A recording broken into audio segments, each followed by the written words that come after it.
A Buffalo Bills defensive player just sent shockwaves around the NFL, reminding us that he is worth the draft capital that we spent on him. Yes, I'm talking about Ed Oliver today, but with Ed Oliver, I want to talk about our linebacking core. I want to talk about how Joey Bosa played, how Greg Rousseau played, but now he's injured, and really what some of the rookies are lining up and looking like going into this season. But Bills Mafia, how do you feel about our defense giving up 430 all-purpose yards? How do you feel about our defense giving up 232 plus yards on the ground? How do you feel about them giving up 40 plus points to the Baltimore Ravens? Yes, we've got to give the roses to the Baltimore Ravens. They are a very good team. They have a very good offensive line, a very good MVP level quarterback, Derrick Henry. They've got a couple good receiving options. They played incredibly well. But ultimately today, we are talking about a guy named Ed Oliver, and I want to show you this clip from Deion Walker from earlier today.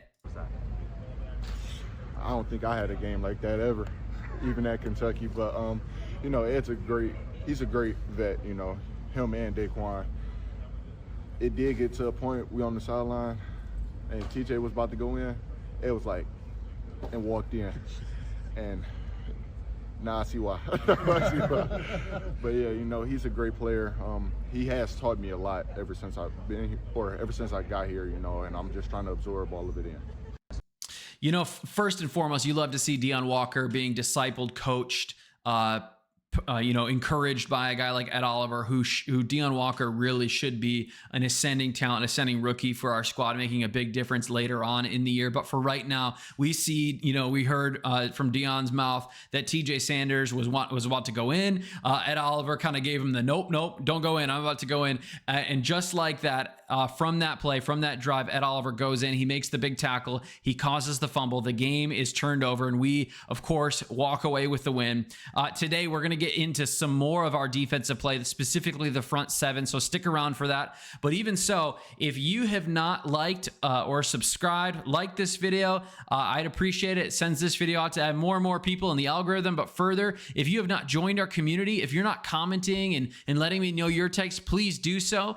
This community, Crack the Table, is your community. It's a community just of Bills Mafia who wanted to get together and talk football. We're posting content every single day, and we're talking Buffalo Bills football every single day. I just invite you into it. Join us if you want. But I want to talk here a little bit more too about Ed Oliver, who really had a monster game. It might have been his best game of his career. Again, PFF graded him as the top defensive tackle in week 1 with a 92.1 grade, and he racked up a sack, 2 tackles for loss, and a handful of pressures. And the single most important play was, of course, stripping the ball from Derrick Henry at the end of the game, which gave us the opportunity to flip the script and to win the game. The fumble is really the reason that Buffalo had a chance to survive, and Josh Allen had the ball and then led to Matt Prater scoring, or letting Matt Prater kick the game-winning field goal. No Oliver, no comeback, period. And here's the warning, I think, to the rest of the NFL is when Ed Oliver is in the game,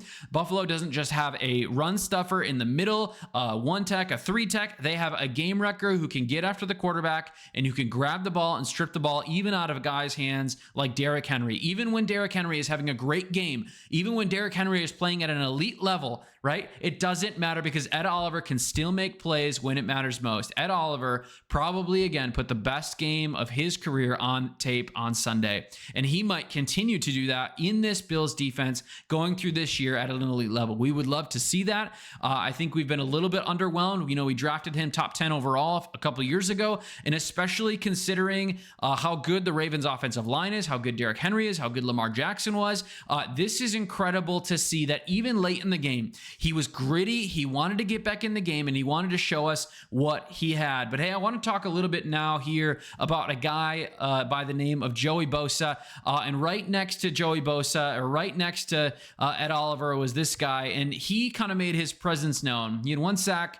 He had a pretty successful pressure rate, pass rush win rate. However, he he missed a couple things on the back end. He wasn't perfect. He missed 2 tackles. He had some sloppy run defense. But here's the truth: if Bosa continues to gel with this team, he continues to get more reps. Imagine what he looks like when he's fully synced up with Ed Oliver and they're both playing at an elite level. Bills Mafia has been back. We have been begging week after week, year after year, for a consistent pass rush on the outside, and we're just not sure that we're going to see it from a guy like Greg Rousseau, Landon Jackson, or Javon Solomon. But this debut might have set the stage for a pairing in Joey Bosa and Ed Oliver that we're going to love to see going into the year. But I want to talk now a little bit about our guy Greg Rousseau, who just showed up on the injury report today, limited with a knee issue. He, during the game on Sunday, was kind of a mixed bag. He had 2 pressures, a tackle for loss, but he got exposed, I think, by Derrick Henry. He couldn't stop him.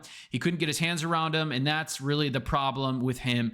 His flashes weren't very consistent, but Buffalo needs him to get healthy and needs him to play consistent if we want to win football games down the stretch in December and into January. Of course, we've got Michael Hoyt, and of course, we've got Ogunjobi on suspension, and Deion Walker, and TJ Sanders, and AJ Epinesa. We'll see what the snap counts look like for those guys. But if Rousseau can't go, we're going to need to rely on, maybe again, like AJ Epinesa, Landon Jackson to play and really set the edge and try to get after the quarterback with some power on the outside. But again, these youngins, these guys on our team, they kind of had a baptism by fire. Our young guys in Sanders, Walker, and Javon Solomon, they played a combined 45 snaps.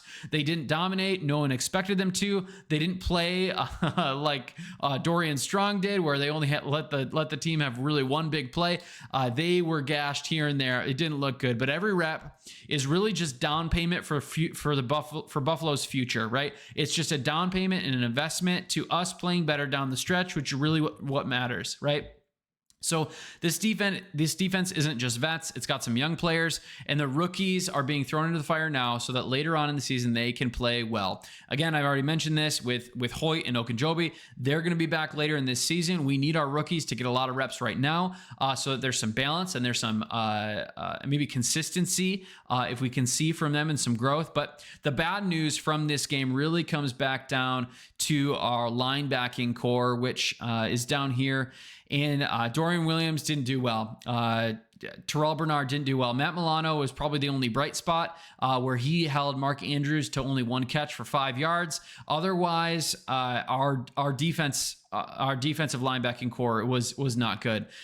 They should have been our safety net, and they should have been, especially coming off contracts with a guy like Terrell Bernard. We wanted to see him perform at a higher level. But again, Matt Milano had a decent coverage grade, but he did miss some tackles.